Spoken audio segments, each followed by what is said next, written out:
नमस्कार, जय हिंद दोस्तों। अभिनव इंक के यूट्यूब चैनल पर आप सभी का हार्दिक स्वागत है।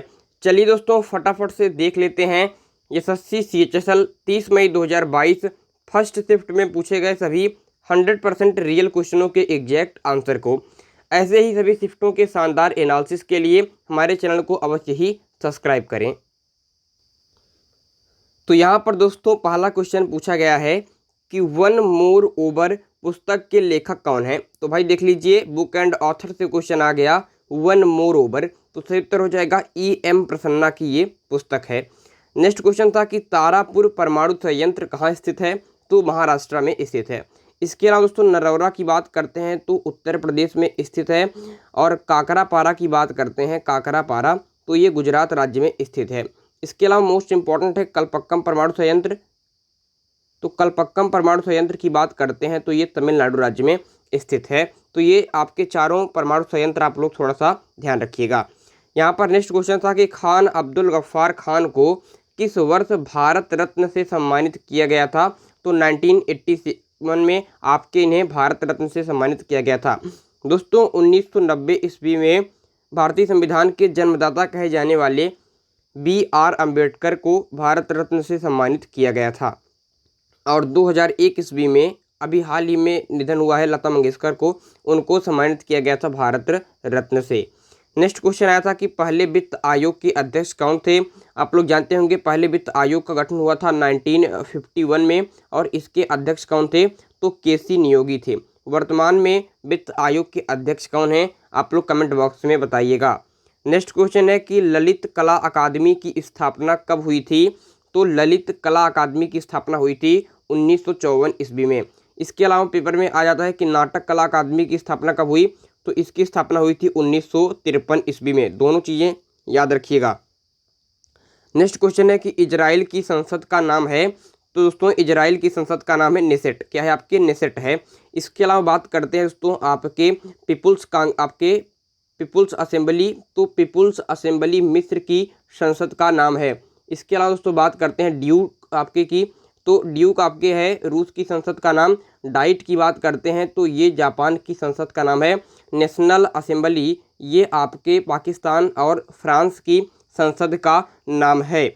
इसके अलावा आपके राष्ट्रीय पंचायत आता है तो ये नेपाल की संसद का नाम है। नेक्स्ट क्वेश्चन पेपर में आया था कि महात्मा गांधी के राजनीतिक गुरु कौन थे। तो Gopal Krishna Gokhale is the right answer हो जाएगा, महात्मा गांधी के राजनीतिक गुरु। और अगर पेपर में आ जाए कि गोपाल कृष्ण गोखले के राजनीतिक गुरु कौन थे, तो महादेव गोविंद रानाडे थे। ठीक है, ये आपके इनके राजनीतिक गुरु थे। इसके अलावा ये एक इम्पॉर्टेंट क्वेश्चन आया था कि डॉक्टर M.S. सुब्बालक्ष्मी किस क्षेत्र से संबंधित हैं। तो भैया ये आपके संगीत के क्षेत्र से संबंधित हैं। Doctor M.S. सुब्बालक्ष्मी को भी आपके भारत रत्न से सम्मानित किया जा चुका है। एक अगला क्वेश्चन है कि लोकसभा सत्र वर्ष में कम से कम कितनी बार होता है। तो लोकसभा सत्र वर्ष में कम से कम 2 बार होता है, ध्यान रखिएगा। लोकसभा का वर्णन आपके कहाँ पर है। तो आर्टिकल 81 में है। इसके अलावा आर्टिकल 80 में राज्यसभा का और आर्टिकल 79 में संसद का वर्णन है। आर्टिकल 52 में राष्ट्रपति का है, आपको पता ही है। नेक्स्ट क्वेश्चन है कि कंप्यूटर के शब्दावली में रैम का अर्थ क्या है। तो रैम का अर्थ होता है रैंडम एक्सेस मेमोरी, ध्यान रखिएगा, रैंडम एक्सेस मेमोरी। इसके अलावा नेक्स्ट क्वेश्चन था कि ईसा मसीह का जन्म कहाँ हुआ था। तो आपके बेथलेहम में हुआ था ईसा मसीह का जन्म। इसके अलावा क्वेश्चन आया था कि अंग्रेजों का सबसे पहला संघर्ष किस मुगल सम्राट के साथ हुआ था। तो औरंगजेब के साथ। औरंगजेब की मृत्यु 1707 ईस्वी में हुई थी। नेक्स्ट क्वेश्चन है कि राष्ट्रीय गान पहली बार किस अधिवेशन में गाया गया था। तो कोलकाता अधिवेशन 1911 में आपके पहली बार राष्ट्रीय गान गाया गया था। ठीक है, कोलकाता अधिवेशन में। इसके अलावा 1896 के अधिवेशन में पहली बार वंदे मातरम गाया गया था, ध्यान रखिएगा। अगला क्वेश्चन आया था कि शिमला सम्मेलन कब हुआ था। तो 25 जून 1945 ईस्वी को हुआ था।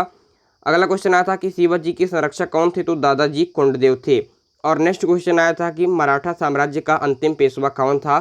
तो बाजीराव द्वितीय यहाँ पर राइट आंसर हो जाएगा। नेक्स्ट क्वेश्चन था कि भारत छोड़ो प्रस्ताव का आलेख किसने बनाया था। तो मौलाना अबुल कलाम आज़ाद ने बनाया था। भारत छोड़ो आंदोलन की बात करते हैं तो इसका नेतृत्व किसने किया था। तो इसका नेतृत्व किया था महात्मा गांधी जी ने, और यह 1942 ईस्वी का आंदोलन है। ठीक है, ध्यान रखिएगा। इसी आंदोलन में महात्मा गांधी जी ने करो अथवा मरो का नारा दिया था?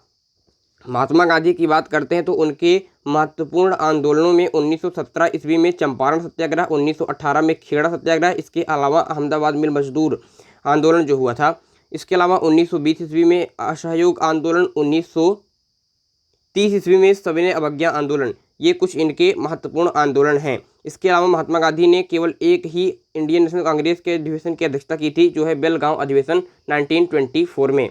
तो ये महात्मा गांधी से इंपॉर्टेंट बातें हैं। अगला क्वेश्चन था पेपर में कि रॉकेट एवं जेट इंजन के किस नियम के सिद्धांत पर कार्य करते हैं? तो ये न्यूटन के तृतीय नियम के सिद्धांत पे काम करते हैं, यानी कि उसमें होता है कि क्रिया प्रतिक्रिया का नियम। जैसे जो रॉकेट होता है ये पीछे की तरफ हवा देता है, तो जितना बल पीछे की तरफ लगता है उतना बल आगे की तरफ लगता है। तो ये आपका नियम होता है कि जितना क्रिया एक दिशा में होती है उसके विपरीत दिशा में उतनी ही क्रिया होती है। तो इसी वजह से रॉकेट ऊपर की तरफ उड़ जाता है। तो ये न्यूटन का तृतीय नियम है। समझ में आ गया होगा। नेक्स्ट क्वेश्चन है कि प्रथम राष्ट्रमंडल खेल 1930 में हुआ था, ये कहाँ पर हुआ था? ठीक है, फर्स्ट कॉमनवेल्थ गेम के बारे में पूछ रहा है, तो कनाडा के हैमिल्टन शहर में, ध्यान रखिएगा। एक क्वेश्चन आया था कि प्रेशर कुकर में भोजन जल्दी पकता है, इसका कारण क्या है? तो इसका कारण है क्योंकि पानी का क्वथनांक ज़्यादा हो जाता है। ठीक है, इसीलिए प्रेशर कुकर में भोजन जल्दी पक जाता है।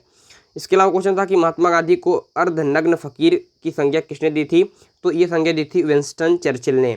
इसके अलावा दोस्तों क्वेश्चन है कि यहाँ पर एक क्वेश्चन इंपॉर्टेंट होता है कि आपके अल्बर्ट आइंस्टीन की बात करते हैं, उनका भी कथन इंपॉर्टेंट है, पेपर में आ जाता है। तो अल्बर्ट आइंस्टीन ने कहा था कि आने वाली पीढ़ियाँ ये विश्वास नहीं करेंगी कि आपकी महात्मा गांधी के लिए कि एक ऐसा बिना हड्डी वाला आपके मानव इन रोडों पर चला था। तो ये कथन था आपके अल्बर्ट आइंस्टीन का। एक क्वेश्चन था कि चुंबकीय डिस्क पर किसकी परत चढ़ी होती है? तो आयरन ऑक्साइड की परत चढ़ी होती है, ध्यान रखिएगा। इसके अलावा क्वेश्चन है कि आरबीआई अपने अनुसूची बैंकों को जिस दर पर ऋण उपलब्ध कराता है वह क्या कहलाता है? तो वह बैंक दर कहलाता है। ये इंपॉर्टेंट क्वेश्चन है, मोस्ट इंपॉर्टेंट, कि विश्वव्यापी आर्थिक मंदी कब आई थी? तो 1929 में आई थी। ठीक है, 1929 में आई थी विश्वव्यापी आर्थिक मंदी। इसके अलावा क्वेश्चन है कि राउरकेला उड़ीसा, भिलाई छत्तीसगढ़ व दुर्गापुर पश्चिम बंगाल इस्पात कारखानों की स्थापना की गई थी। यहाँ पर ये पूछना चाह रहे हैं कि किस पंचवर्षीय योजना में जो राउरकेला है, भिलाई है और दुर्गापुर है, इस्पात कारखाने स्थापित हुए थे? तो द्वितीय पंचवर्षीय योजना में। इंपॉर्टेंट है कि ये कहाँ कहाँ पर है? तो राउरकेला दोस्तों आपके उड़ीसा में है, भिलाई आपके छत्तीसगढ़ में है और दुर्गापुर आपके पश्चिम बंगाल में है। तो ये 25 क्वेश्चन जो आपकी पहली शिफ्ट में हमें मिल पाए हैं बच्चों के द्वारा, ये मैंने आपको करा दिया है। बाकी आप चैनल को सब्सक्राइब कर लीजिए। यहाँ पर जो क्वेश्चन कुछ गलत हैं अथवा जो क्वेश्चन आपके नहीं मिल पाए हैं उन सब को हम आपके एकजुट करके लास्ट वाला वीडियो बनाएंगे शाम को, जिसमें रहेगा ऑल शिफ्ट के 100% रियल क्वेश्चन। बाकी अगर आपने भी पेपर दिया है तो इसी वीडियो के कमेंट बॉक्स में 100% रियल क्वेश्चनों को भेज दीजिएगा, जिससे वीडियो बनाने में आपके आसानी हो। धन्यवाद, बाय बाय। वीडियो को अंत तक देखने के लिए बहुत बहुत धन्यवाद।